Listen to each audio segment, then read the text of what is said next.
preface the session by saying we're going to cover a lot today. And I've been saying this has been a common trend for each of these sessions. We're trying to put a lot into an hour, so don't worry if you're trying to follow along and you can't keep up, or don't worry. We're going to be sharing the deck with the step-by-step walkthrough of how to do all of this. We've got a recording of the session as well. So everything will be shared after the session. I think the key thing is just to make sure that you're following along and comfortable what's being presented.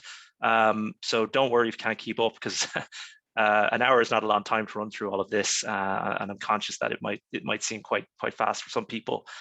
I think we'll get started now. We've got a good amount of people in the room. So my name's Jack. I'm a member of the solutions engineering team at HubSpot. For the last, throughout each week of February, we've been running a workshop on custom coded workflow actions, which is a feature of our operations hub. And this is the third of 4 sessions. Next week, we're going to be looking at connecting to an external database and querying that database. We've looked at data enrichment using Clearbit. We've looked at email validation using Kickbox. And this week, we're actually going to be looking at just building an entire referral program within HubSpot using a combination of marketing and operations hub. Now, as I said, if I just share my screen here, as I said, we're sharing all of these slides with you, so do not worry. And it is quite comprehensive. It goes through everything step by step by step, so do not worry about that. Also, what I'd say is I have an article on LinkedIn, which is actually quite old at this stage, it's almost a year old, but this also goes through the same steps. So if you wanted to follow that, that's linked to the document as well. But yeah, to give you an idea of what we're going to do, now I can't promise that it will look this pretty today, because I'm going to be taking a few shortcuts and maybe compensating on the design side and the aesthetics and focusing more on the functionality. But really what we're trying to do is build a referral program. So referral programs are great ways to generate leads for your business. There's all sorts of metrics and stats out there that say, customers are, 37% more likely to purchase from you if they're referred by others. There's all sorts of really promising stats around referral programs. And I think word of mouth and the like is very important for businesses in terms of establishing trust and growing their customer base. So naturally, referral program, what better way to achieve that? Now you can see here, typically, a referral program, you might promote it on your website, you might have a landing page, you might be running a campaign to drive people towards that conversion point to sign up for the referral program. And this is really an example of one of those sign up pages would look like. You can kind of see here, really, it's just describing the nature of the referral program, enticing people to join, and ultimately people are converting on this form. And what's going to happen behind the scenes when someone does convert on that form is they're going to receive an email that looks something like this. And you'll see here that the email I get has basically assigned me a unique ID, so 463. And you'll also see here, I've got my own unique referral link that I can share with individuals. And the idea here is that anyone I share this with is brought to a page, much like this, could be any page in your website in theory. But you'll notice that we actually are recording the ID of the person that referred this individual. Now, in reality, we wouldn't show that value. I just wanted to do this for demonstrative purposes so you can see this happening. But what we can then do is we can attribute the referral back to the original person, and then we can begin to compensate them with the rewards and kind of gamify this a little bit. And we're going to be building all this today using Operations Hub and custom coded workflow actions to achieve this. Now, as I say, it won't be as pretty as this, but obviously, I would encourage you all as well, even after this session, to get as creative as you like and expand on this. Before we do dive in, a very important thing to do, if you've been on the previous sessions, you probably have it already, but you'll need to set up a developer account. Jan, my colleague who's facilitating the chat today, will drop the link in there. But if you navigate to the developer's website and click on the big orange button to create a developer account, goes through the few steps, it'll give you access to what we call a developer portal. These portals are special portals for developers and individuals looking to build on HubSpot and create apps for HubSpot. But what we're particularly interested in is this testing tab. So if we click on the testing tab, you can see here we can create what are known as test portals. And these are effectively blank canvases for us to try and test HubSpot functionality and APIs to our heart's content. You can create up to 10 of these test portals. They each last for a period of 90 days. and you can manually renew them at any stage if you wish for a further 90 days. So they're a really great place to just play around with and get a feel for how HubSpot works and experiment and have fun. So what I would encourage you all to do if you've gotten this far is create a test account. That's the first thing we're going to do. So I'm going to call my test account, I'm just going to call it Workshop 3 Referral Program, and create. And I'll click into this account now, and we're ready to go. So what you'll see here is this account, for all intents and purposes, is a fully functioning developer edition of the HubSpot suite of tools. There are limitations around email sends and that type of thing, and certain features that would be exclusive to paid hubs. But we effectively have access all areas to play around with the tools. Now, the first thing we're going to do to get this referral program up and running is we're going to actually modify some settings and create some custom properties. So we're going to click on the little gear icon on the top right-hand side, and that's going to bring us through into the settings of the account. So the first thing we want to do here is we want to click on properties on the left-hand side. And what we're going to then do is we're going to create 2 groups to house our properties, okay? So if you click on the groups tab, this is optional, but I like to group it because I think it's easier to categorize and manage. So the first thing I'm going to call the first group Referral Program Referred, and save. And I'm going to create another group and call it Referral Program Referrer. So we've got 2 people involved here. We have the referrer, who's the person that's bringing us the business, and we have the referred individual who is signing up off the back of that. We're going to create some properties that will hold some important pieces of information that we can use to build and manage and run this referral program. So let's create the referrer properties first. So if we click to view all of the properties in this group, let's add some. So the first property we want to add, categorize it there, apologies, referrer, is the number of referrals. So number of referrals. And this is basically just going to keep account of all of the numbers of referrals over time that this individual is bringing us. And this could be interesting because you can begin to trigger automation off the back of people having certain amounts of referrals, create lists or report on who is your biggest referrer, that type of thing. This is going to be an unformatted number, and that's all we need to do. We create that property there. We're also going to create another property, which is going to be for the referrer, and that is going to be recent referral date. And as the name suggests, this is going to be used to record when the last time they referred an individual was, and can be used to say, trigger campaigns off the back of maybe you haven't referred anyone in X number of days, and try to maybe re-engage with those people. And that's going to be a date property. We're also going to create another property, arguably the most important one, and it's going to be called Referrer ID. And this is their Referrer ID. This is their unique code they're going to get when they join the program. So that is an important one to create. And that also is a numeric field. So I'm going to create a number field, and it's an unformatted number. The next thing now that we have to do, that we've created our referrer properties, is we're going to create our properties for the referred contacts. So I'm going to create another property. We're going to store this in the referred group. And the first one is going to be referred by. And this is going to store the name of the individual that referred them. And we'll be building this out later in our workflow. This is just a single line text field that will hold their name. We also need to create another property called referrer. And we'll see this in action a little bit later on. We'll store that in the referred group. And this is basically when they convert on that form, we're going to capture the unique referrer's code in this property, and we'll then be using that to find an attribute that referral back. So that's an important property to create. And that is going to be also a numeric value, unformatted number. So we've got our properties in place. That's fine. We don't have to come back to that. The other thing we need to do is we also need to update some email settings, because we want to be sending an email out here with someone's unique referral link. So what we can do here is navigate to marketing and email.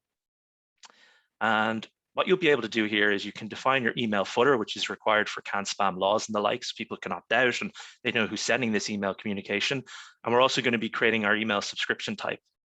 because obviously people have the legal right to opt in and out of these communications. And in regions where GDPR is a consideration, we have to keep in mind that we need consent as well. So you'd be capturing this when someone converts on that form initially. So let's create our footer. What we can do here is you can put in whatever your own office location or some dummy data for the purposes of this workshop. What I'm going to put in is the HubSpot office location. So HubSpot house, that is based in Sir John Rogerson Quay, that is in Dublin, Leinster, and the zip code, I believe, is D Delta 02 Charlie Romeo 67. All right. And we can add in various other stats there, but we just want to make sure we have those required fields, and we save that. Next, what we have to do is click on subscription types. We're going to create a new subscription type. We'll choose our language, English, choose the name, we'll just call it Referral Program Communication. And we give it this is a demonstration on how to build a custom referral program with HubSpot. The idea here really is that if people are managing their preferences, they can see these communications, they can opt in and out, and they can understand what they're signing up for, of course. You can also add these, and we'll show you this in a moment, to the actual conversion points on the form so that they can explicitly opt in when they do join up for that referral program. Or you could just have some legal text. Again, it really depends on what your own legal counsel would dictate is the right way forward, but legal text on the form and the workflow would automatically update all of this. But it's important that we create that subscription type nonetheless. So at this point now, we've got our properties created, we've got our email footer defined, and we've got our subscription types set up. So we're actually ready to start building the collateral for this referral program. So the first thing we're going to do in that sense then is we're going to click on marketing, and we're going to jump into our forms tool. Now we're going to create two forms here. We're going to create one that we're going to have on our referral page where people can sign convert and join the referral program and be issued with a unique ID. And we're going to create another form just to simulate a conversion point where they might be sending anyone that they're referring. So two forms that will be filled in by different people respectively. So let's create the first form here. And we are going to, it doesn't really matter which one you go for. Well, actually, it does sort of matter. We want to stick with an embedded form ideally. Pop-up forms won't work in this case, although you could actually have a pop-up form on your website prompting people to click through to sign up for the referral program. But for the purposes of this, let's stick with an embedded form. You can add these to HubSpot landing pages, or you can add them to your own website pages.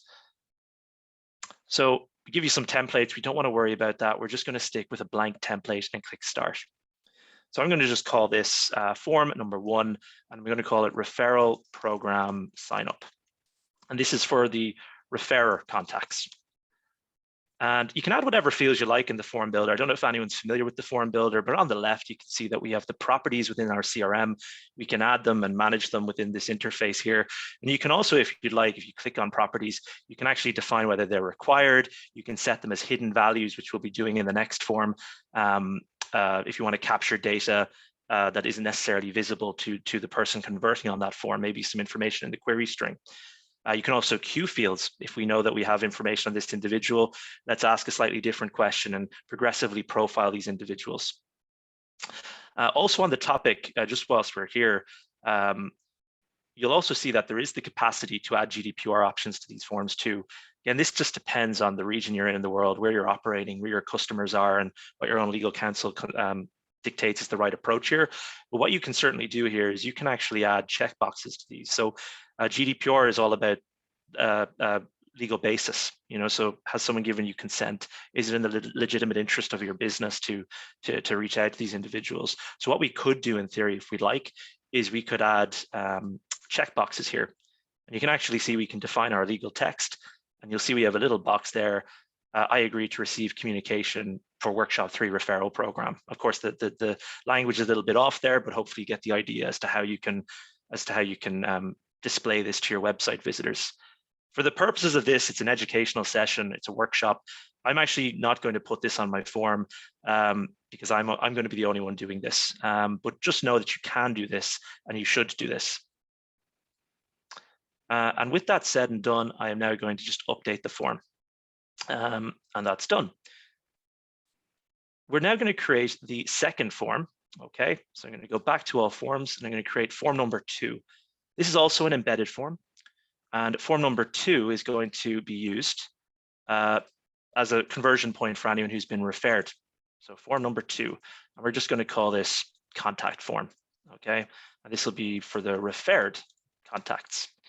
Now you can in theory capture whatever data you like on this form, first name, last name, and email. But a very important field to add here at this point is if we search for referrer ID. Referrer ID.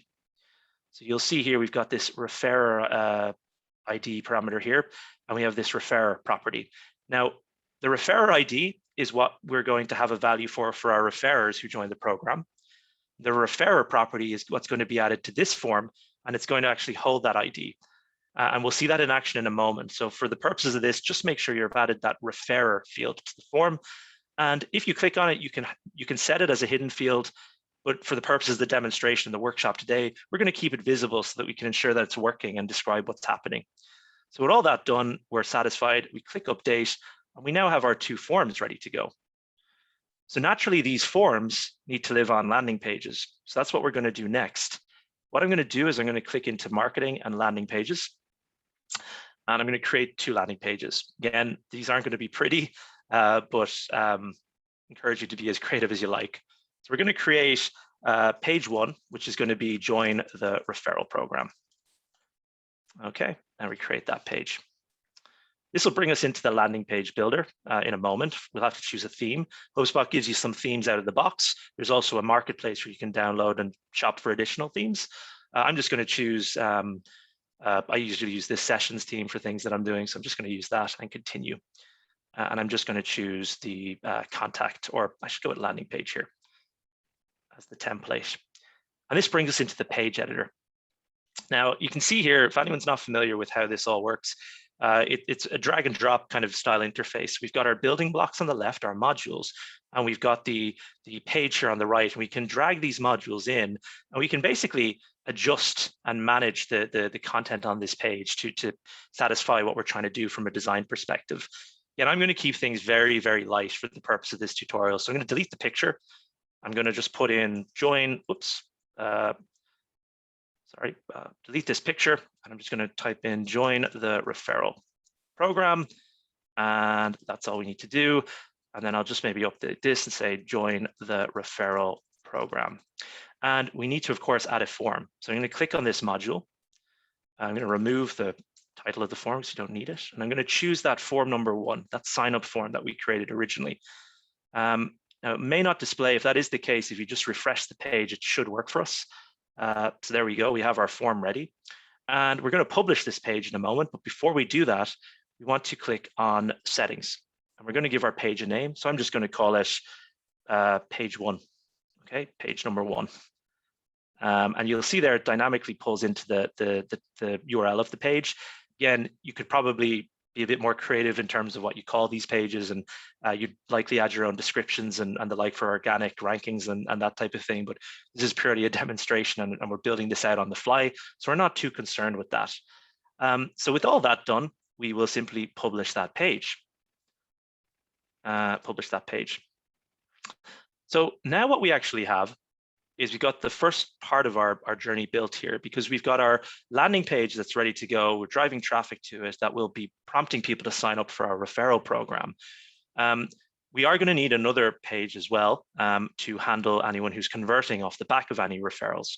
So we're going to jump back into the page editor, and we're going to go through the exact same process. We're going to create a page, create a landing page, and we're going to call it page 2, and I'm just going to call it contact us. In theory, this could be any page on the website. Again, I'm going to choose that landing page template I went with, and we're back in the editor. So I'm going to delete the image here, just for kind of consistency. Just type in contact us so that we can see it's definitely a separate page. And I'm just going to type in again, contact us. And this form here, what we're going to do is we're going to remove the title and select our form number 2. And again, like I said, if it doesn't display, don't worry, refresh and that form should show up for you. And you'll see this time what we have is this referral form, whereby we're going to be capturing a referrer ID when someone arrives on the page. Do then is we'll jump into settings and we're just going to call it page 2. And there you go, our flow will update and we have page 2 ready to go. And we will publish in a moment, but before we do, one very, very important thing is we want to copy the link to this page. Okay, you can always do this afterwards, but whilst we're here, we can do it. This is because in a moment we're going to create the email that someone is going to receive when they sign up for our referral program, and this is going to be their link that they can send traffic to. So we're going to copy that link, and just to make sure that's copied, yeah, that's perfect. It's worked for me. So we're going to publish that page. And now we have basically got 2 pages up and running, ready to go. One for our referrers to sign up, and one for anyone who's been referred to convert. The next thing we need to do before we get into our workflows and our automation is build one single email that will be sent when someone signs up for the referral program. So we can click on email, and it'll bring us into an email tool here, and we can create an email. This is going to be an automated email because we're sending it from a workflow automatically. So we're going to click on the central option here, and we're going to choose a template. Again, I'm just going to keep it simple, but you're free to be as creative and artistic as you like. Add your own look and feel to this. But the most important thing that we're going to do here is how we actually construct the link to that referral page. I'm going to take away this title. I'm just going to call it "Thank you for joining the referral program." Okay, and I'm just going to add some text here now. So I'm going to say, "Hi." We might want to personalize it, so we'll pop in a personalization token. We'll say first name, and then we'll just say, "Thank you for signing up to the referral program. Your unique ID is," and we'll put in that token, referral ID. For referral, referrer ID rather. There we go. What we're also going to do is that URL to the page that we would have said. So we can also, actually, we might write a message so it's a little bit clearer. Please feel free to share the link below with your friends. Okay. And what we're going to do here is that's the link that they can share. We're going to add a parameter to the end of this that has their referrer ID. So we're going to add a question mark, and we're going to type in referrer, and we're typing equals, and we're going to personalize it, and we're going to put in our referrer code again, our referrer ID rather.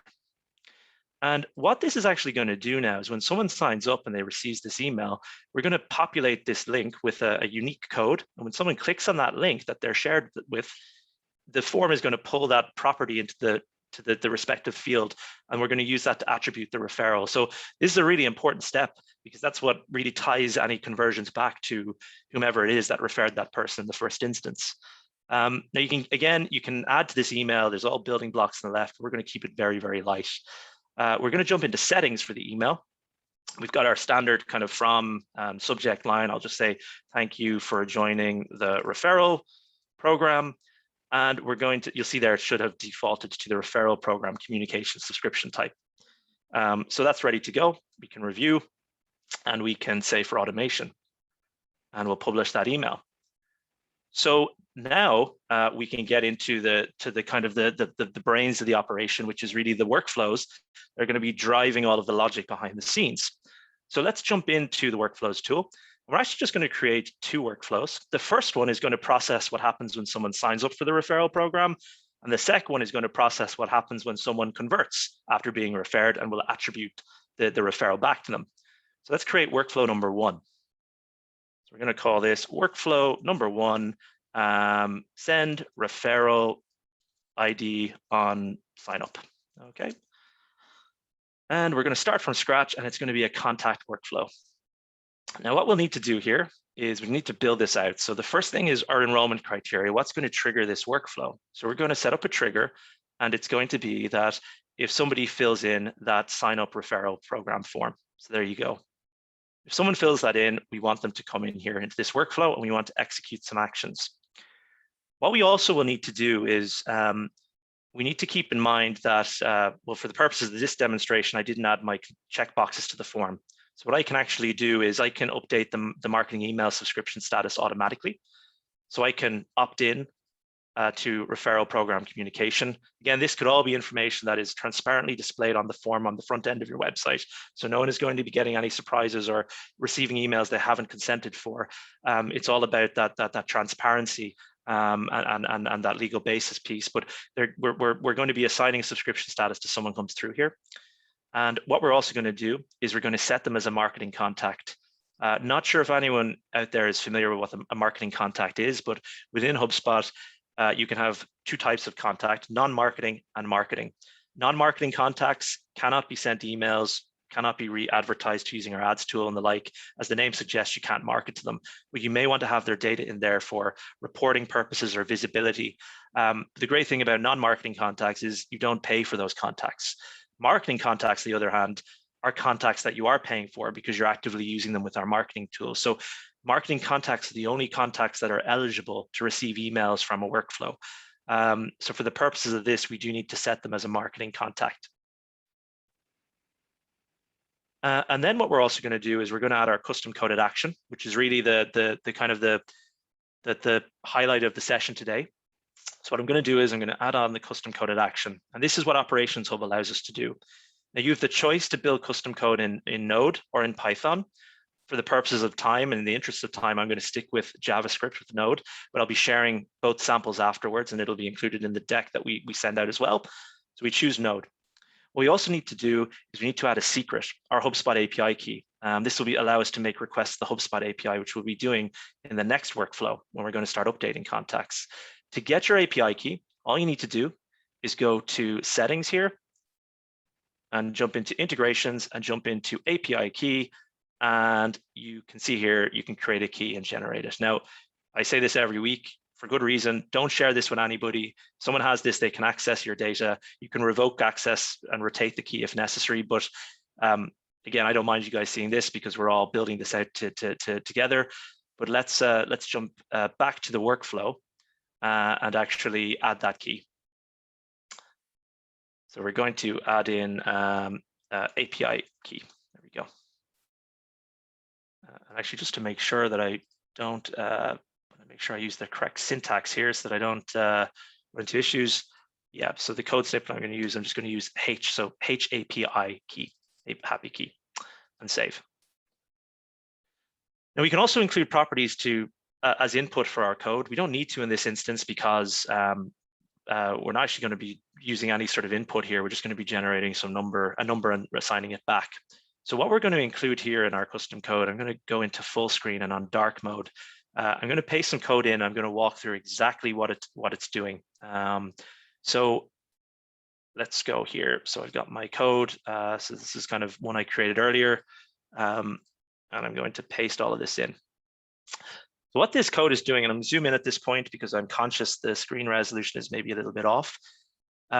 What this code is really doing is, and indeed for any custom coded automation, is you've got this file, this format is we're importing some libraries that we're going to be using. So we're going to be using Bluebird and C-Spring, which is a random number generator. Within this exports.main function, this is all of our logic that will run when this custom coded action is reached.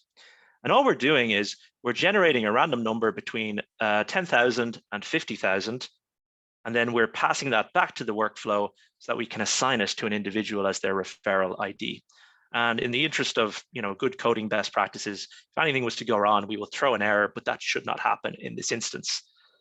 What we also need to do with this code here is within this output field, this is what we're giving back to the workflow to use because we're going to copy the number into a property that we can personalize the email with. So what we also need to do here is we need to add some output and define the type of data we're sending back. So it is a numeric value. And what we're going to type in here is referrer ID. So let me just type referrer ID in here and we're good to go.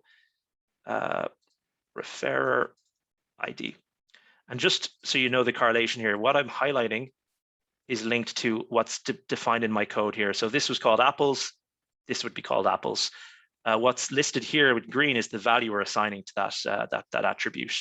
So this is the most important thing. We're basically just saying that it's a number, but it could be any other type of data as well. And we are going to save that. And I'm going to zoom out again so that I can actually just get my bearings here. Oops, let's just make sure we're good there. Yeah. And if we look at that custom code again, there we go. So we've got our Node.js, our API key is added, we've got our code snippet, and we have defined our data output. So what this will now allow us to do is we can actually add another action now, and we can copy a property value. We can copy the output of our custom code, which is that ID, and we can put it into the referrer ID property that we created earlier that's in our email. And then what we'll do is we'll use a send email action, and that output is going to be included in that email because it's just personalization taking effect. So there we go. So this workflow is ready to go, and we can actually turn that on. So I'm going to say, no, only enroll contacts that meet the criteria moving forward. The other thing that we do need to do as well is we need to build out a second workflow. And this second workflow is going to be used to attribute the conversion back to somebody. So we're going to click on create workflow. This is a lot smaller, this workflow, so don't worry. We're going to type in workflow number 2, and I'm going to call it attribute referral back to referrer. And it's a contact-based workflow, and we're going to click next. And what we're going to trigger this workflow off of is anytime a contact is created and we have a value in that referrer property, that is a hidden field on the form. So in other words, we know they were referred because they clicked on a link and the form captured that data. If that's known, we're going to bring them into this workflow, and we're going to execute some actions. In this case, one single action, which is a custom coded action. So if I click here on the plus icon, I'll choose my custom code. Again, I'll be doing it in Node, but I will be sharing a Python example afterwards. We want to make sure we include our Hubspot API key because we'll be making requests to the API. We actually will need to include an input this time because we're going to use the referrer that is linked to this individual to find the contact that is that referrer. It'll make sense in a moment. It is a bit confusing using referrer and referring contact and referral program interchangeably, but rest assured, you'll see this working in action end to end in a moment. So what we're going to do is we're going to add in referrer. This will be captured on the form when they've converted, and we're going to be able to reference this within our code. What I'm also going to do is I'm going to navigate over to the code here that I have. And I should have said earlier, I presume Jan, I hope, has shared the links to these code snippets. Apologies for losing track there. But again, we'll be sharing this all afterwards as well. There's a lot of code here that's doing quite a lot of work, and we're going to break it down in a moment. But once we've pasted that in, let's just get an understanding of what's happening here. So I'll zoom in so we can see that. So again, just like before, I'm including my HubSpot API client. This is a required library that I'm using that will allow me to use the HubSpot API to make some calls, to search for contacts, to update contacts, to create contacts, to delete contacts, to basically use the HubSpot API as I deem fit. In this instance, we're just concerned with searching and updating contacts. Again, we've got our function, and everything in here is what's going to be executed. We've got our client so that we can make our call. So we've set that up, and we've used our API key, as you can see here on line 14, so that we can authenticate our requests. On line 18 here, we're storing the referrer code that's linked to this individual who's just signed up in a variable. And we're going to be using this in a moment to query the CRM and find the matching contact who that referral code is linked to. That's the person who would have signed up originally to join the program. So really all we're doing here is we're building out our search request. So we're going to look for anybody whose referrer ID is equal to whatever the referrer property of this contact is. We're also going to return some properties back. So this search query lets us return some information back about that contact. So I'm interested in the number of referrals property, the first name, the last name, their email, the referrer ID. And then what we do is we make that search. So from line 33 down to line 39, we actually begin to search the CRM.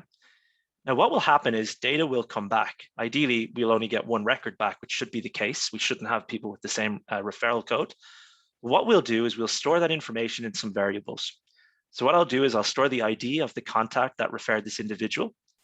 I'm also going to store the name of that contact. And I'm going to set a variable here to 0. This is the total number of referrals. I'm going to set it to 0. And the reason I'm doing that is because what we need to do next is we need to check to see if this is the first time they've referred somebody, And if it is, we will just update it to 0. And if it's not, well, then we'll append 1 to whatever the current value is. So that's what this variable is doing. And this is what this check is doing here. You'll also remember that we had the recent referral date property that we created. So what we're doing here is we're creating a date, which would be today or the time the workflow executes. And then all we're doing is we're updating both contacts respectively.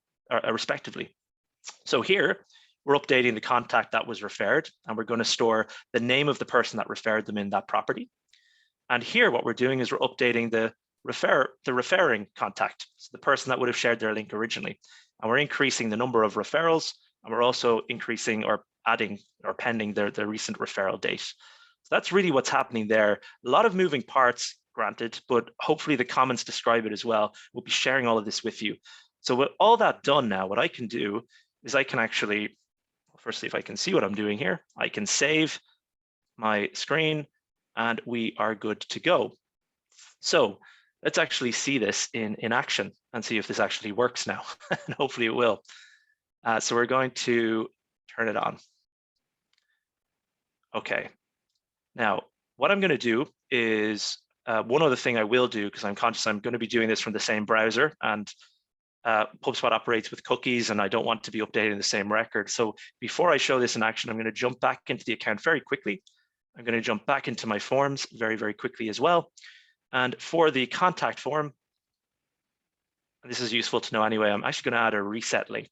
So you'll see here, always create new links for contacts with new email addresses. So basically, it's not going to update my original record when I convert because it'll think I'm the same person. So it'll treat the conversion as a new person entirely. So that is an important step that I didn't want to forget. So let's actually see this end to end now.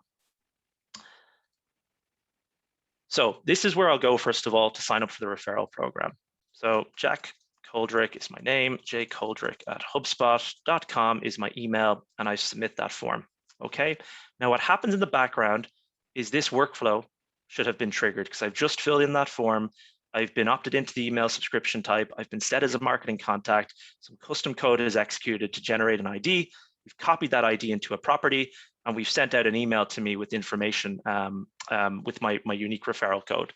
So what I'm going to do is I'm going to jump over to my email inbox, and we'll hopefully see that email come in. Might take a second, but it certainly will come.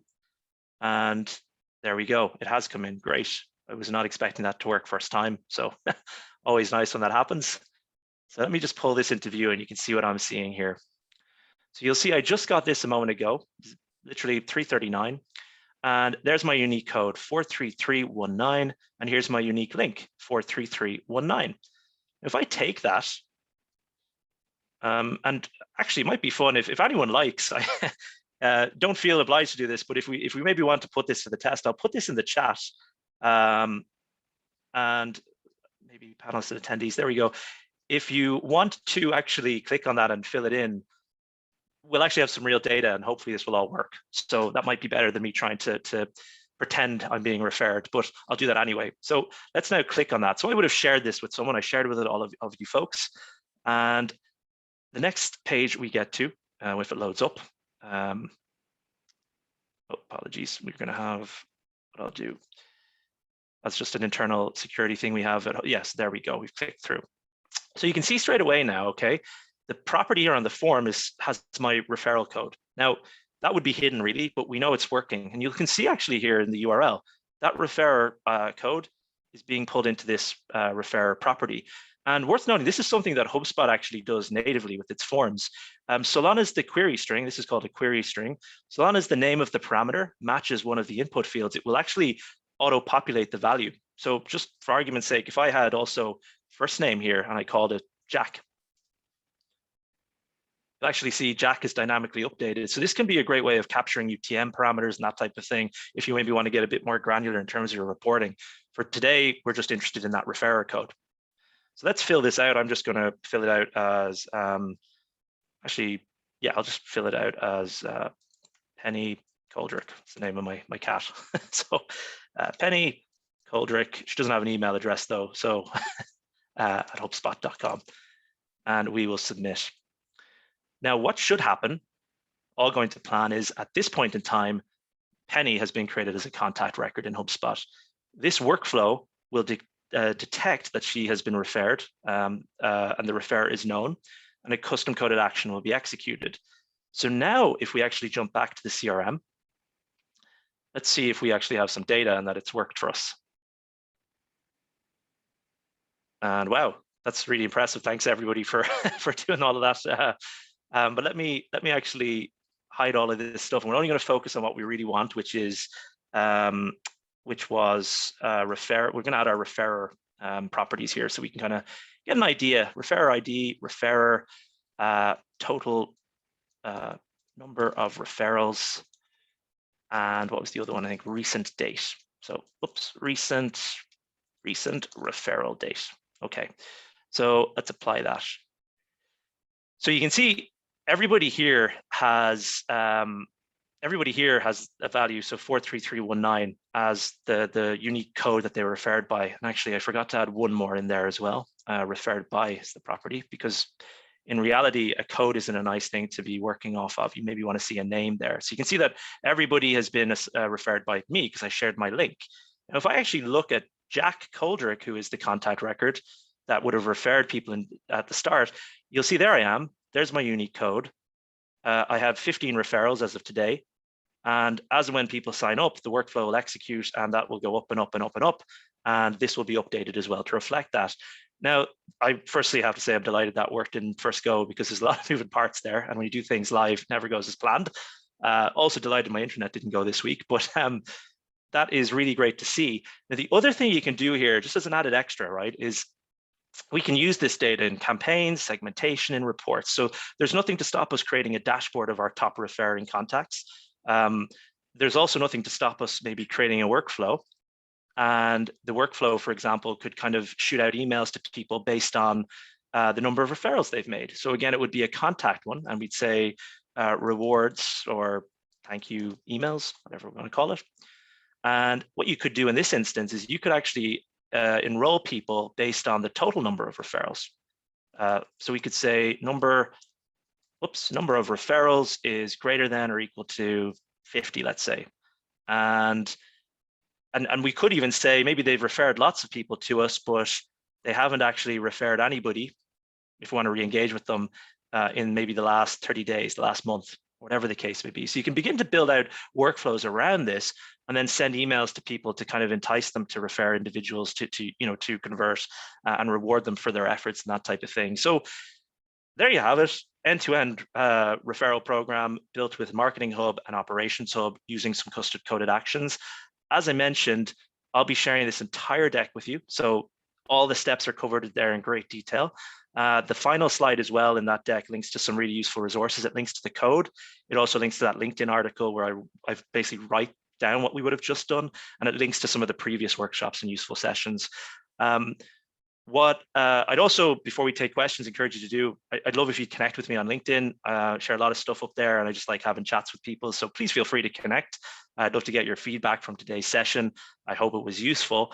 And what I'll do is I will pause now, and maybe Jan could help me with some questions, and we'll open it up to the floor.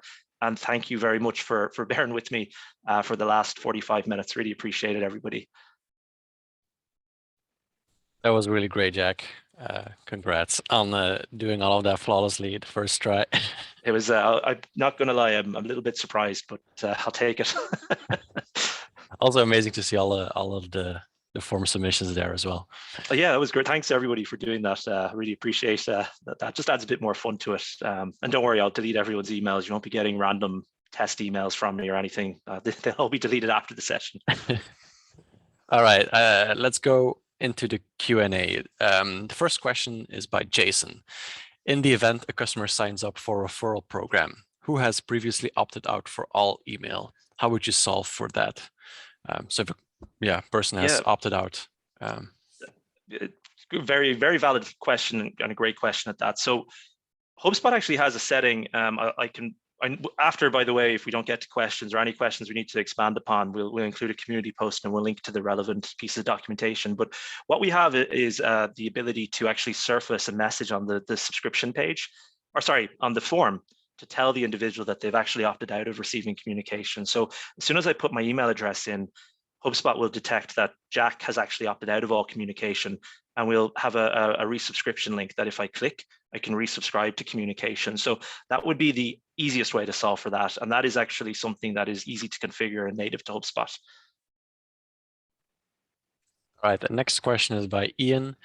If generating a random number, do you not need to validate that the number is not already been generated to avoid duplicates? Yeah, it's a very, I mean, you could certainly do that. I appreciate I took maybe a few shortcuts here, and there is absolutely, there is a likelihood that we would get the same number coming out at a given time. You could certainly add some validation into that. I can share maybe a revised version of the code which would incorporate that. Or you could even choose to maybe generate a number or a string of text or whatever the case may be for that unique code. Just for the purposes of today's workshop, I wanted to keep it, I suppose, as basic, but not kind of compromise on the functionality as possible. Right, next question is, I really like all of the use cases we're showing here with the Automation Masterclass sessions, but we don't have budget to upgrade from Operations Hub Starter to Enterprise. Is there a way we could leverage other tools like Zapier, where we could use the same logic and code? Thanks. So there is actually, so truthfully, before Operations Hub even existed, I had built a similar solution using Zapier. Now there was, if memory serves, there was a few irregularities to it, but it did work from end to end. I do have a video out there somewhere that I can share. I might do it after the session if that's okay. I'll have to dig it up, but I do actually have a walkthrough of how that works and the Zap you'd use to set it up. So it certainly is possible. It's maybe just not as efficient or as streamlined. Yeah, but we can follow up after the fact with that. I also wanted to kind of add that this feature, custom code actions, is available as of Operations Hub Professional. It's well, you can also use it on Enterprise, but yeah, you don't need to go to the Enterprise level. You just need Professional. Yeah, that's worth noting. And I appreciate there is a jump there in the price, of course, but yeah, you don't have to go right up to the Enterprise tier. It is kind of middle of the road on the professional tiers, but appreciate people will be working within different budgets and capacities. So be sure to share that afterwards, though, for full transparency. All right, the next question is by Rebecca. If we do not have the HubSpot subscription that gives us this developer access, are the functions and automations presented in your webinars available to us through paid consulting? So they certainly are. It wouldn't be me because it'd be a conflict of interest, I feel. But what we do actually have is a very expansive network of HubSpot solution partners. So these types of things are certainly things that partners can help you get set up with, and even a lot more comprehensively than I've done here. So if you don't have the resources, not a problem. Our partner network can help you. And as I say, like, I'm not against people connecting on LinkedIn, and if you're following along and you have a question in 3 months' time, I'm always happy to oblige and kind of follow up. So, you know, feel free to always ping me, and I'll happily send you whatever way the best route is. But yeah, you can pay a partner to work with you on this. Right. The next question is by Javier or Javier. I'm sorry, I'm not sure how to pronounce it. Would it be possible to use HubSpot contact ID instead of the referrer ID? You could do that. Absolutely, you could. I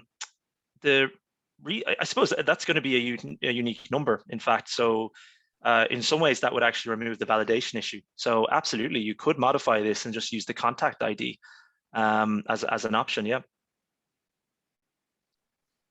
Next question is by Randy. I have a unique use case that I'm trying to solve. We want to trigger a contact into a workflow based off of a preferred language, locale, and viewing a page, not filling out a form. Could we use a behavioral event for this? You could. Can you repeat just the first part of that question, Jan, so I can follow it a bit more? So we want to trigger a contact into a workflow based off of a preferred language, locale, and viewing page. Gotcha. So you could use custom behavioral events for that type of thing. You could also use it just with the standard filters, because providing the preferred language and locale, let's say, is a property. You could build your enrollment criteria to say preferred language is English and locale is Ireland, for argument's sake. And then you can actually use the page view filter to say, and they have viewed page X, Y, or Z. And that would do the job. Behavioral events would take a little bit further, because what you could do is you can enroll based on maybe more advanced or specific activities they're having on your site. Maybe there's a pricing calculator, maybe you've got a mobile app and they're doing things in there, maybe you've got a web app and they're logging in and tweaking settings and that type of thing. So behavioral events are really, really powerful for those types of things, but native features within HubSpot basically on the pro tiers and starter tiers with page views would do the job there. The next question is by Samantha. If we make this footer, will it hit all of our marketing emails? It will. So for the purposes today, we set up just a test portal with no real data, but that footer would be reflected across all of your marketing emails. On the marketing enterprise suite of tools you have the ability for additional footers. So if you've got different offices and different geographies or different brands you might be managing, you could also have several different footers, and you have the option then to choose them. But one thing is for certain, they'll always define the office location information, and they'll also have that unsubscribe link for canned spam reasons, of course. All right, the next question is by Carrie. We have a 2-tiered affiliate program. Would what you're showing, would it still apply to this type of structure? I would say so. I think, yeah, like I would be completely confident in Operations Hub being up for the task in terms of building that out. I think what we've shown today, at least as a foundation, as a baseline for you to build upon. I'd be interested to learn a little bit more about it, but yeah, my initial instinct would be that yes, it could certainly be expanded upon. Right. The next question is by Kaleem. How many NPM packages are supported by the custom code environment? That is a very good question, and I will tell you right now. So we have this documented actually. So there is a set few libraries that we support. Custom coded automation HubSpot. I can share this link as well, of course, in the chat. So what we have, pop this in the chat so everyone has that there. So there is, just counting, so we have the HubSpot client, we have 1, 2, 3, 4, 5, 6, 7, 8, 9, 10, 11, we have 12. Now, also what's important is what the libraries actually do. So there is obviously Axios for HTTP requests, there's MySQL for connecting to databases, there's also Google APIs, Bluebird, which we use for promises and that types of things. So if you look at that documentation, it breaks it down and it does the same for Python as well. Currently, what you can't do is use any libraries that aren't listed there. So that is a limitation to be mindful of. All right, the next question is by Toby. Is there a way to automate segmenting or tracking a referrer's number of referrals sent, signups, and made purchases from referrals? Is there a way of so? I would say so. I haven't tried to do it myself now, but because we have the properties on the referred contact level, so we've got the referrer ID and we have the referrer's name, that individual would be linked to potentially a deal. And what we could potentially look to do is maybe build out a report and filter by referrer is known for revenue. The only thing is it's probably going to, it's not going to be, it's probably going to be, you know, it's first or last touch. You're not going to have that multi-touch kind of breakdown. So there's no way to kind of say, well, referrals maybe play this part of it. It's going to be attributed all the revenue, but it would give you an idea as to what people are actually, you know, how much revenue people are helping to send your way. And certainly referrals would be helping that. Okay, we have another question by Ian. What if an identical contact uses 2 referral forms? So then there's 2 ideas. Will it override the previous one or create a new contact for each re-entry?